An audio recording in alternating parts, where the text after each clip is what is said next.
বিজয় আনে, জয় করে সব ভয়। আজ 16ই ডিসেম্বর, বাঙালি জাতির জীবনে অবিস্মরণীয় একটি দিন।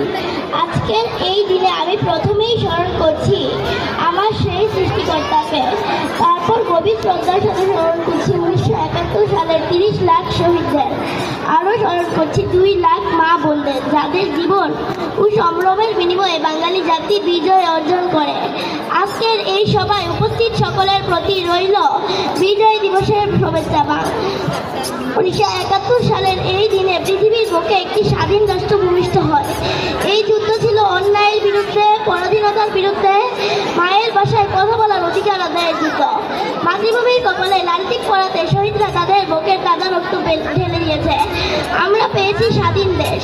পরিশেষে বলতে চাই, বিজয় মানে সম্ভাবনা, বিজয় মানে মুক্তি, বিজয় মানে দীপ্ত পায়ে এগিয়ে চলার শক্তি। ধন্যবাদ সবাইকে।